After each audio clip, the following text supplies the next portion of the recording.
So I say good morning, everybody. This is Vanessa. I coordinate the Cork Smart Gateway, an initiative between Cork local authorities, Cork City Council, Cork County Council, academia partners from UCC, MTU, and Tyndall National Institute.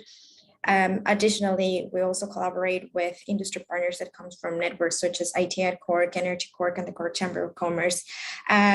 The main reason and the main objective of the Cork Smart Gateway is actually to promote Cork as a smart region, as a more sustainable region. Therefore, we've been having since October last year webinars on different type of technologies and how these contribute to different business models, to different type of projects. And in this case as well, if we talk about a more sustainable region, we mean to have citizen participation. Without the citizens' involvement, there's nothing to be achievable. So in that sense, we've created this new webinar, this Smart Communities and the Role of Citizen Engagement, is framed under UCC Community Week. So it fits very well with the topic. And I'd like to introduce Professor Ken Brown. He's going to be moderating the event. Professor Ken Brown is professor in the School of Computer Science and Information Technology at UCC. He is also principal investigator PI on Inside the SFI Center for Data Analytics and Applied Artificial Intelligence. In that research center, he co-leads the research challenge on decision making. And he's also co-PI on Enable the SFI cross-center collaboration on smart cities and communities. He is a funded investigator on Confirmed SFI Center for Smart Manufacturing as well. And he's been involved in multiple projects that have received funding and has published many papers. So having nothing further ado, I'll leave Ken to moderate the event, and thank you everybody for joining us. Okay, thank you, Vanessa. So we have 4 short talks lined up for this morning, all on the theme of citizen engagement. So we're going to start with a talk from Dr. Evie Zafaridi. So Evie is a postdoctoral researcher in computer science in UCC and also in the School of Applied Social Sciences.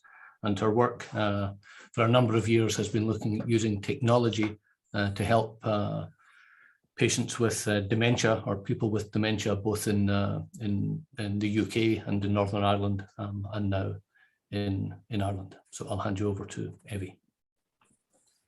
Hello, thank you for the introduction. I will start sharing my screen.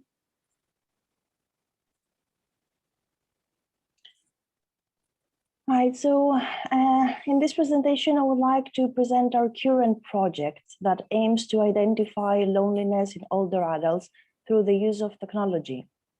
But let's first see who we are. Our lead researcher is Professor Dirk Pesch from the School of Computer Science. Dr. Eleanor Bantry-White works in the field of aging from the School of Social Sciences. Kirtas is our PhD student and he does all the amazing work with technology. And I'm a postdoctoral researcher and my background is on aging and dementia. Excuse me that I'm interrupting you right here. Could you put in presentation mode because we can see there we go. Thank you. Yep. Perfect. Thanks. So we also have a partnership with Cork City Council who help us to build our project and to find people and help us with the different stages. So in the past decade, there is loads of research that aims to help people and support them in their independent living. And usually research in technology aims to identify difficulties early in our everyday life at an early stage. These difficulties might be depression, anxiety, difficulties with everyday tasks, and social isolation. There is less research on loneliness, and that's our focus because the chronic loneliness may, in the long term, lead to other difficulties like problems with sleep, depression, anxiety, inflammations as well, diabetes, high blood pressure. Now, most research so far with technology is focused on health outcomes, especially when it comes to older adults. And they have used either more complex digital devices to collect data from people. That can be, for example, home sensors. And there are also devices that we use in everyday life, and some research has used smartphones and fitness trackers to collect data from people. What we aim to do in our project is to use commonly used digital devices, for example, smartphones and fitness trackers. We want to collect data passively, and this means that data will be collected automatically without people putting any effort on that. We want to identify difficulties in older people and to prevent loneliness. And older people might be at an increased risk of chronic loneliness because of changes in their life, like retirement or changes in the living arrangements. So we want to enable people to keep on doing what they really enjoy and value.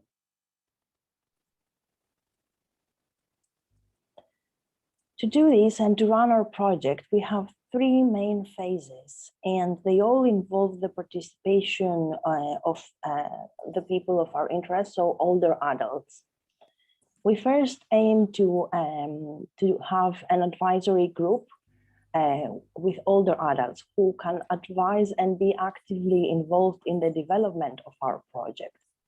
And this is because we want to have a user-friendly design, a technology that can be easily used by all people. And we also want to address participants' concerns, for example, their privacy and how we record data. On the second stage, we will have a participatory study where we will present our technology to older adults, and we will use their feedback to optimize this technology, so to make it easy to use, to make it friendly to people. And on the third step, we will have a small pilot study where we will ask people to use this technology in their everyday life, and we can then assess the accuracy of this technology if it accurately manages to identify loneliness at an early stage. And also to find any feasibility problems, for example, if people had difficulties to use the smartphone and the fitness trackers. So there are different steps in each research, of course, but in this one, we aim to ask people to use their phones, and also we will provide a fitness tracker and, of course, all the necessary training and user guides about how to use them. And while in their everyday lives, we will be collecting data from their activities and behavior and how much they use their phone. And we want to collect some data that will be able to identify loneliness. We will also ask people to provide some demographic information and to complete some questionnaires. And on the later stages, we will analyze the data with machine learning techniques, and so computer science analysis and also statistical analysis to see if from their behavior in their everyday life, we can actually identify loneliness at an early stage. So what we aim to achieve is really to use existing technology from simpler devices to identify loneliness in older adults. And we want to make sure that this technology is optimized on the behavior and the preferences of each person. So we want to adopt a user-centered approach. And the reason why we want to identify loneliness on an early stage is to be able to make people aware and respond quickly and prevent any long-term negative well-being and health outcomes.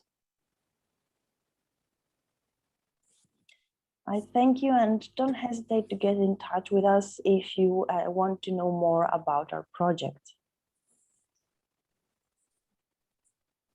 Thank you, Evie. So for the audience, we're going to take questions at the end after we've seen all 4 talks. We'll have a panel session. There should be a question and answer icon for you to be able to post questions, which we'll put to the panel at the end. So the next talk is going to be by Brendan Smith, who is the Public Engagement Manager and Education Manager at the Insight Centre in Galway. Brendan's had many accolades and awards over the years for his science and technology education activities. He's also course content developer for Africa Code Week, which is the largest educational ICT movement in the history of Africa. And he's recently launched the first nationwide programme on conservation and sustainability for secondary school students in Ireland. So Brendan's going to talk about Crowd for Access, mapping the accessibility of footpaths. Thank you, Ken. So I'll just take a minute now to go into presenter mode. So can you all see that? Yes. Yeah, great. Thank you. So thank you, Ken, for the introduction. And notice my title at the Insight SFI Research Centre for Data Analytics is Education and Public Engagement Officer. It used to be, up until a few years ago, people like myself in these science research areas dealing with the public at large, with community groups and business groups, we were known as outreach officers. So that is a culture shift. Before we gave out information, we talked to people what we're doing, and now with public engagement, it's a two-way process, and with citizens engagement, even more so. And it's so important now. We've seen the problems that science and technology have caused the world. Let's be honest about it, climate change and carbon emissions and biodiversity loss and pandemics. A lot of that came from our abuse of science and technology since the Industrial Revolution. Science and technology should be a benign force for good. And we're now using it to help undo the problems that we actually have created in the world itself. So it's a good time for science and technology, I think, particularly coming up to COP26 now in Glasgow next month. And the things that we're talking about today is really about improvement people's quality of life. We're living on an urbanized planet. We're living in a Europe where 75% of the population live in cities. So what happens in the cities is fundamental. But we have found that we have serious problems with accessibilities in cities. So 2 years ago, my colleague Bianca Pereira was listening into a Politics Live program that was chaired by one of my colleagues, Neela Brulicon at Insight.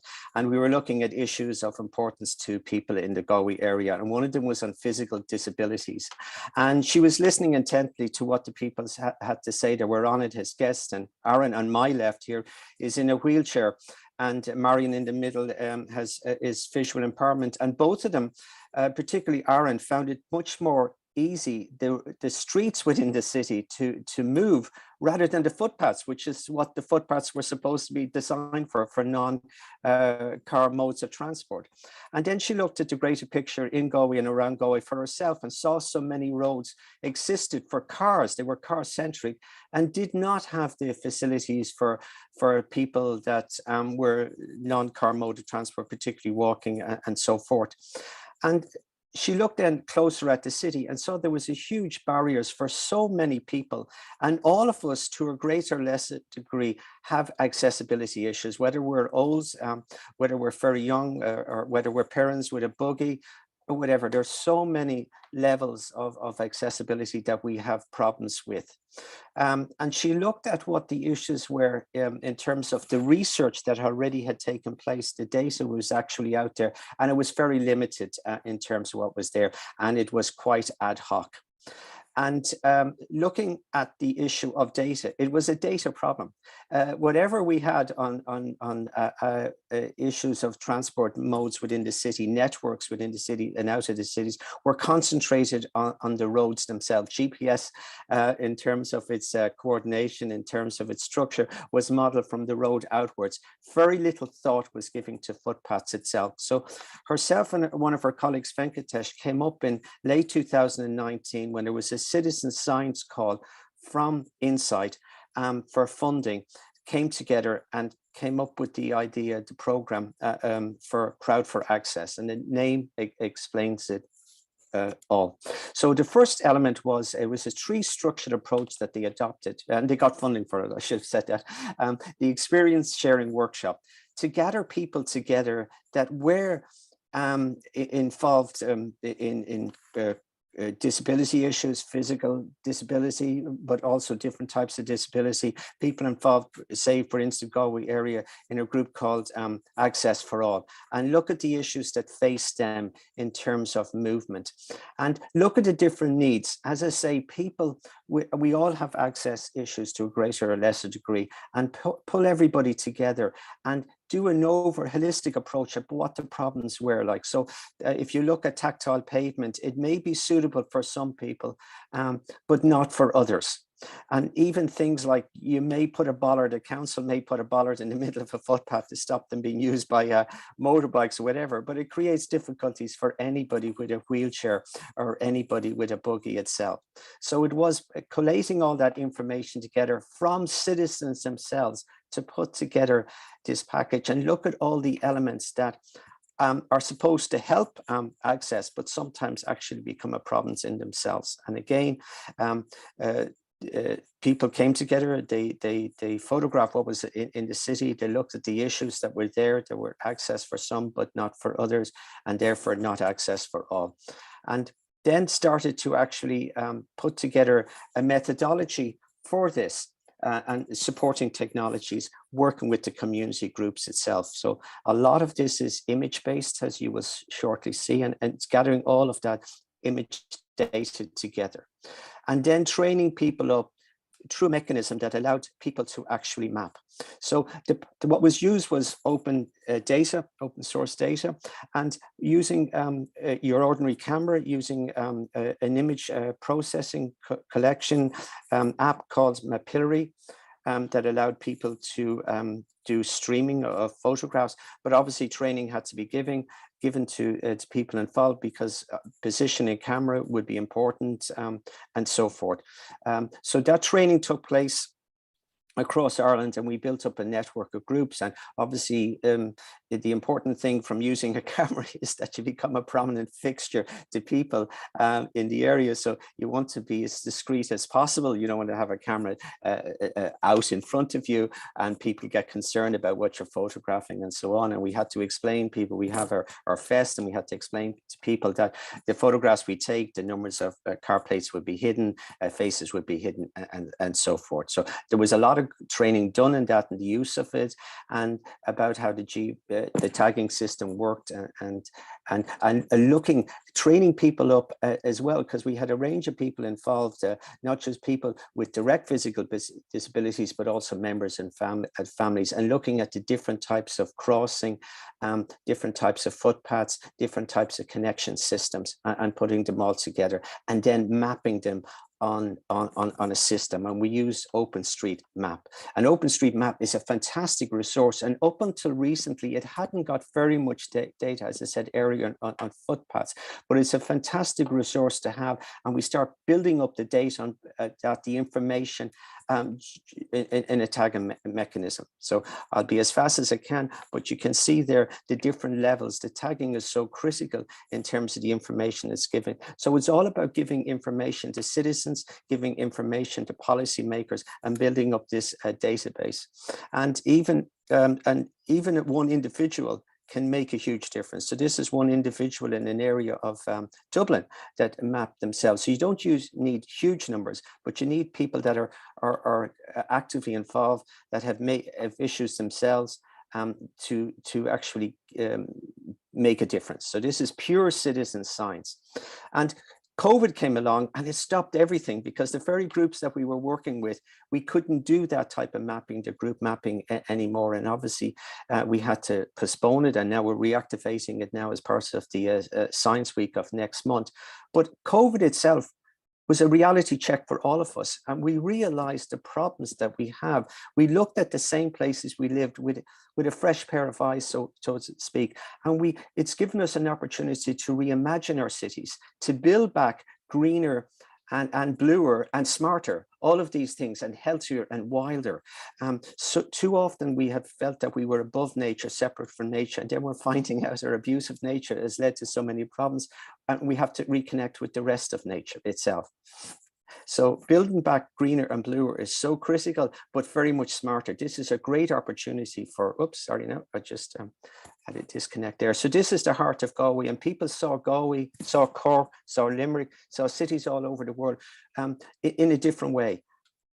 And it looked at the parks that we have, and look at the opportunities as public realm, bringing people together, but making sure that they were accessible to all, bringing nature back into our cities, redesigning buildings so that this is a project in London called Roots in the Sky. So every little space makes a difference, and connecting it all together makes a huge difference itself. So buildings at the moment, we need to reimagine them. We need to get the art on them.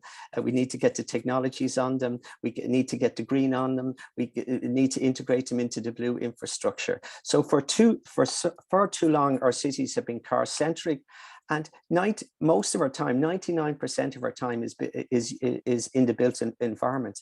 And looking at alternative modes of transport makes our cities greener, healthier, and using technology, they can also be very much smarter. So I was down recently in Cork, and I was really fascinated with the different activities now are taking place in terms of walking accessibility, cycling accessibility, using the greens and the blues a lot more. It's a lot more cafe culture, but the cafe culture can become a problem in its own right. It can become an obstacle that people that are trying to use them as transport networks itself. So we have to be careful that we don't create a problem out of what we thought is an actual solution itself. So we have our website here, Crowd for Access, and at inside-centre.org. So what we're going to do now is relaunch it in Science Week in November. And this is a great opportunity where technology, where data, where citizens, where people of all different access issues can come together and make a huge difference. And our time has really come. Post-COVID has to be so different than pre-COVID. Thank you. That's my piece. Okay, thank you, Brendan. So we're going to do a slight switch of order here, and the next talk is going to be given by Dr. Siobhan O'Sullivan and Professor Cathal O'Connell from the School of Applied Social Studies at UCC. So Siobhan is a lecturer in the school and has worked in the areas of community-based, participatory and mixed media research with a focus on housing, education and social justice. Whereas Cathal has had a long-standing interest in Irish housing policy, regeneration and the issues of social inclusion and exclusion. And together they've worked on impact studies of the Cork City Northwest Regeneration Project for Cork City Council. And that's going to be the topic of their talk. Siobhan? Thank you, Ken. I'm going to start and I'll pass on to Siobhan then about halfway through. So, okay.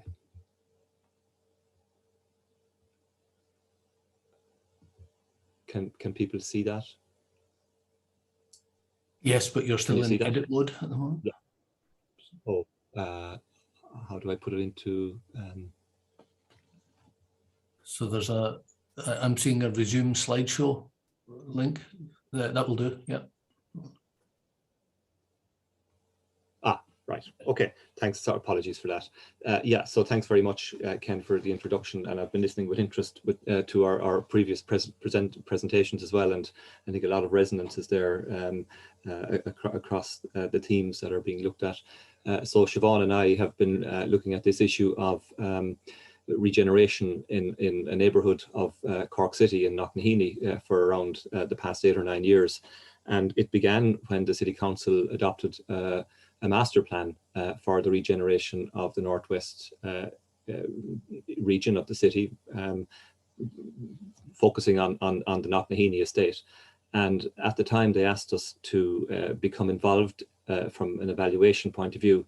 What they wanted to do was to evaluate their implementation of the master plan as they went along, whereas traditionally many of these large programs, if they were evaluated at all, it would have been at the very end of the process, and oftentimes a lot of the learning was lost.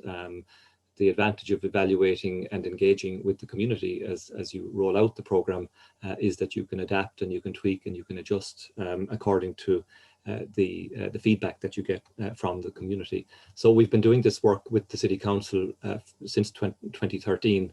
And you know, we've got another iteration coming up now in terms of the next phase of the cycle, which was originally meant to be a 10-year plan to finish in 2022, but you know, inevitable delays and the impact of COVID and so on means that the program will probably run on for a couple of years. But there's very clear, tangible progress evident now, particularly in terms of the provision of new homes, the public realm, and of course the whole engagement by the local community in the process, which is really what we're very interested in. So maybe just to give a little bit of context here, we've been involved in the community engagement mission of the university really from the outset. I think it started in our college, and a lot of what we do in our school would be grounded in a community engagement perspective, where we see the role of the university, you know, as having a responsibility to engage with the wider community and society. And clearly that message has now, you know, permeated the entire institution, and it's great to see it crossing into all of our other disciplines across the university as well. And to maybe ensure that we engage in this in ways that are open, flexible, innovative, and organic, that, you know, we have a certain degree of expert knowledge, but we must ensure that that aligns with the wider society or whichever community that we're working with, to ensure that, you know, we get maximum engagement with the community. So it's all about collaboration and partnerships, often challenging, complex problems which can be contentious. There are often issues around power and where people are positioned relative to socioeconomic issues and disadvantage and so on. So we need to ensure that we're constantly revising our own position in relationships with communities to ensure, you know, that our position of power, you know, isn't putting them at further disadvantage. And that's particularly the case when you're working with disadvantaged communities, where there are often issues around educational disadvantage and perhaps some sort of distance between where institutions like universities are and where communities themselves are. So you have to constantly remind yourself that you know, that we are in a very privileged position in dealing with these communities and ensure that that's at the forefront of our approach. So what we're trying to do in Knocknaheeny is to ensure that the voice of the residents across the board is heard in the process of regeneration, and to ensure that they're included in the process of implementation on an ongoing basis. And this was very challenging for everybody concerned. I think it was challenging for the City Council because, you know, it wasn't a traditional way of operating. They had very, very dedicated staff in the council who came up with this idea initially. But the adjustment to a sort of collaborative or participatory approach to this can often be very challenging because you're part of a larger system, you know, within a larger institutional context, and then you've got, you know, other stakeholders as well, both statutory and non-statutory. So it's quite a complex environment that you're operating in. So our basic approach is to try to be creative, to look at different ways of how people can express their experiences and views, that there are different ways of doing that, that we've embedded in the community itself using this collaborative approach and identifying and recognizing the strengths of all the partners. Many of these communities are long established, they're deeply embedded, they bring a great richness and wealth of experience and lived experiences, you know, which can contribute very much to ensuring, you know, that the implementation and outcomes of regeneration actually work for the community. And of course, the participatory element is essential, and that means us ensuring that people can be upskilled to engage in the process and manage the process to some extent as well, and take responsibility for certain aspects of it. And Siobhan will talk about that in a few minutes. And also, of course, we see this as a very important learning tool for our own students as well. We're in the area of the social professions. Many of our students go to work in areas like social work and community work and town planning. And we want them to see that there are different ways of working with and for communities as well. So just looking at the broader question of sustainable regeneration, we use a definition from two urban theorists, Roberts and Sykes, who say that sustainable regeneration is a comprehensive and integrated vision of action, which leads to the resolution of urban problems and which seeks to bring about lasting improvement in the economic, physical, social, and environmental condition of an area that is subject to change. And many of our social housing areas have been subject to that change, the sort of loss of industrial employment, the economic and social marginalization, many challenges and issues that they're facing, the environmental issues, perhaps the impact of poor quality house build is now beginning to show as well. The loss of economic function in these areas with the closure of essential services like banks and post offices and so on and so forth. So all of these factors come together and need to be looked at then in a holistic manner. So that addressing one element, for instance, it's very appealing to address the physical regeneration and demolish and rebuild housing, but that doesn't necessarily address the root problems around economic and social marginalization in these areas as well. And you may end up with, pristine new buildings, but the root problems and the challenges facing these areas aren't necessarily addressed. So this is Knocknaheeny, it's on the northwest. It's not far from UCC. In fact, if you're on the campus and you look to your left or northwest beyond Sunday as well, it's up there on the northwest of the city. It was built in the 1970s as a large social housing area to provide accommodation at short notice for a large influx of industrial workers who come into the city, when we still had the likes of Fords and Dunlops and the shipyards and so on and so forth. So people needed homes and they needed them quickly. And this was part of a large social house building program of the City Council at the time. So we need to recognize that many of these areas have very strong community assets. They're long established and they're resilient. They often have very extensive and vibrant networks of NGOs and community-based organizations. They tend to have very articulate community reps operating at city and national level, often within the formal political context, but also they can be operating within the community politics as well. Advocacy organizations, involved in community groups and contributing to the local political context as well. So they're very, very strong in that sense, and are quite adept then at engaging with the local authority or with other stakeholders or statutory bodies like the ETB or the health authorities, for instance. And generally speaking, you get a very strong sense of identity and pride and affiliation. People are very proud of where they come from. They have deep roots. They're proud of the neighbourhood, proud of the traditions and heritages of these neighbourhoods as well. So just very briefly then, a profile of Knocknaheeny. Approximate population around 4,000 according to the census in 2016.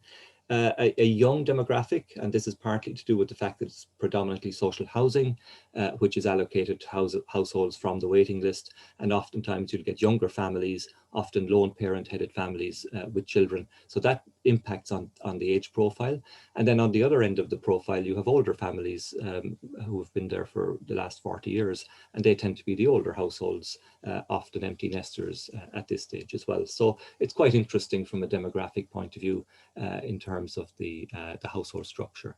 Above average indicators of socioeconomic deprivation, unemployment and risk of poverty, educational disadvantage and health status. So, there are very clear challenges facing these communities, and we have that data, we have the evidence, and it's important that we don't lose sight of it, and that regeneration ensures that this is taken into account in responding to the needs of the community as well. So there were systems built homes. You can see a photograph there on the side. they're beginning to deteriorate quite badly now. So they've reached the end of their sort of life cycle, poorly ventilated, poorly insulated, would not pass any of the energy efficiency sort of tests in the current climate, and contribute quite significantly to problems like health and well-being amongst the families and community as well. So these are the broad challenges facing the area. The public realm, again, large sort of traffic routes running through the area, large apple plant up there as well, and a lot of heavy traffic running through the area. So from the point of view of pedestrian safety and so on, that's not great. As I mentioned, poor quality in terms of housing and energy efficiency, and then poor connectivity and linkages that, there are issues in terms of access and a certain degree of being cut off from the wider city and its catchment.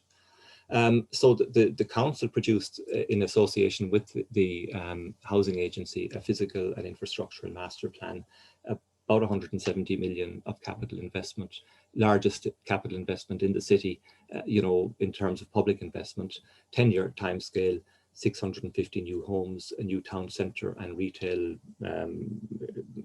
precinct, a community centre, a library, healthcare centre, and then fairly substantial interventions in the public realm to improve the public areas, and a traffic management plan which involved sort of redesigning of roads and so on. And then equally importantly, a social, economic and environmental plan, what we call the CEEP, which has 10 distinct themes, all of which arose from a fairly extensive consultation process with the local community, with representative groups, with NGOs, and that wider network of community organizations in the area.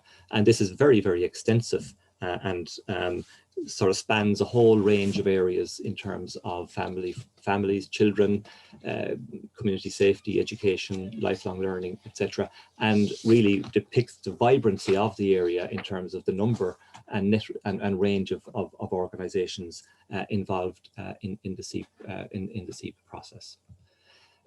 Now, before I hand over to Siobhan, just a couple of points in terms of what we need to look out for in terms of regeneration, that there have been some examples of regeneration where things haven't worked out because the emphasis has been unbalanced. Perhaps it's been on areas like bricks and mortar rather than taking a more holistic approach. So you need to ensure that you don't go in and demolish. That's very spectacular, but it doesn't necessarily lead to a sustainable community arising from that. It can be very disruptive because you're knocking people's homes, you're relocating people. It can break up neighbourhoods and networks. It can impact on social cohesion. You may replace existing communities and households with new people, and that can have a gentrification effect as well. So you need to be mindful of that. And it's important that you ensure that there's a balance between the hard and large scale infrastructure, like the new houses, the roads. What goes on underground is equally important in terms of the services, but also that the CEEP type investments, which is probably the more long-term sustainability of the community, that they also need to be borne in mind. The house building program will finish, but the social, economic and environmental aspects of regeneration must continue to ensure that there's long-term sustainability for the investment that's made. And also that you adopt the principle to ensure that people's voices are heard throughout the process. And it's not top down. Obviously, there's a certain amount of expertise needed in particular areas, but that you at all times endeavour to hear the voice of the community across the board, whether it's the young people or older people or particular groups with particular needs. And there's a phrase being used in community development now called "nothing about us without us." We need to be co-creators of anything that happens so that it has legitimacy and it has the buy-in of the community as well. So that's the context that we're operating in, and I'm going to hand over to Siobhan now, who will pick up on the two projects that we're focusing on for today's presentation. Carl, if you're able to stop sharing, that would be great. Okay. And I'll take over. Okay. Stop sharing. So is that okay? That's great. Thank you very much. Great. So just for the last couple of minutes there, I'm just going to talk through two of the research projects as part of this evaluation of regeneration that we've been involved in on citizen engagement. The first is Cork City Council as part of the evaluation looking at a participatory household survey. And the second is an earlier project funded by the Irish Research Council, the Department of Children and Youth Affairs, and then Department of Environment, Community and Local Government on children's voices in housing estate regeneration. So I'll just turn to the first one there, and just to put it in context, the participatory household survey is part of that ongoing evaluation of regeneration that Cathal has mentioned. And that also includes establishing baseline data and examining demographic change through the census analysis over time, consulting with residents, statutory bodies and community organisations in the area, and conducting a review of the social, environmental and economic plan, the SEEP, that Cathal mentioned as well. I'll just focus in briefly there on the participatory household survey and the methodology that we employed. And as Cathal mentioned, in terms of demographics, we worked with mature students, resident in the area of Knocknaheeny, who had returned to education in a part-time women's studies diploma with ACE in UCC. And we specially designed a 5-credit module on research in the community so that they could work with us on our project and help co-design a household survey and become field researchers then themselves to gather the views of their residents in the regeneration phases 1 to 5. Overall, that involved 482 households. They did a door-to-door survey, and it was with adults, in that case, 18 plus. And most of the women were, as I said, returning to education. They were early school leavers themselves and had faced various barriers engaging in higher education. So the project had multiple benefits to it, and not least for us as well, a huge benefit in terms of enhancing the response rates in the community of having their neighbours and fellow residents going door to door to ascertain their views and to design questions really that were relevant to people's lives. In terms of the follow-up then to that survey methodology, we held a focus group after the survey was completed between the community researchers and the Cork City Council regeneration team to discuss the findings. Key findings were also distributed in a community newsletter to all households in the area, and there were follow-up meetings held with residents in later phases because specific concerns had arisen from the survey. So there's lots more to report on that, but I'll keep focused on our presentation, and I'll move into our next project that looked at engaging children and young people and talking about regeneration for them. And I suppose it's important to say that estate regeneration can really affect children's lives as well in terms of their overall living conditions, their environmental surroundings, their sense of safety, belonging, place identity and community, but children's voices are seldom heard in regeneration programs. So this project on children's voices set out to remedy that.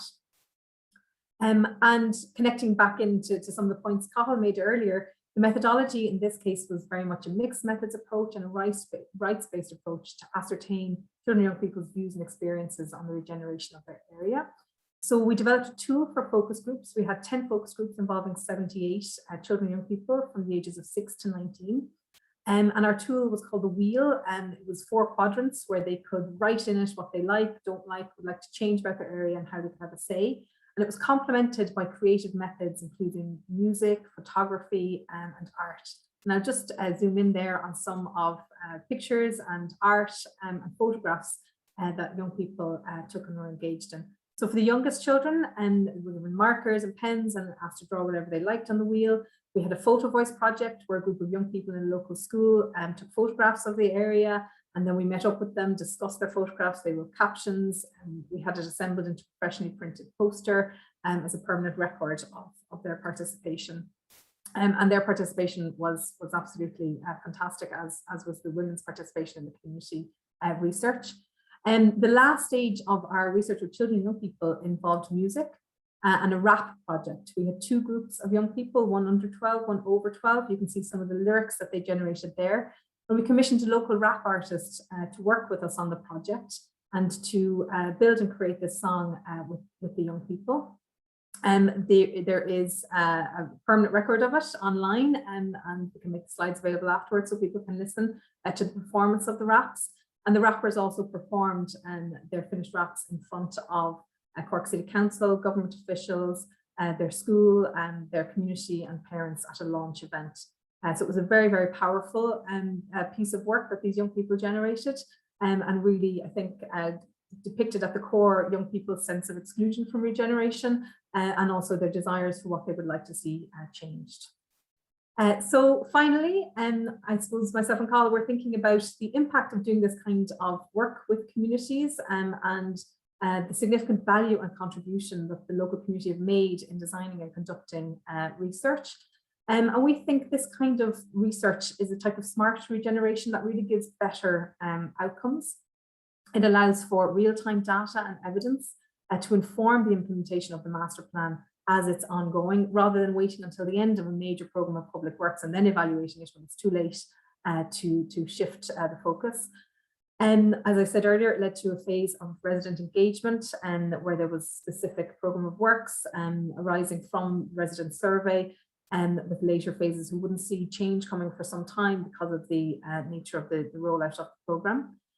Some other aspects of the research have led to a significant increase in funding for the social projects, which were funded at a very low base and have increased really substantially over time, which has been fantastic to see. And some of the research has also led to policy change, including the National Strategy on Children and Young People's Participation in Decision Making, which looks for greater integration of local children and young people's participation into regeneration. So we're happy to take questions on this afterwards. We've got a number of publications as well that have arisen from the research, and some of which are open access. And so again, we can share all of this at a later point.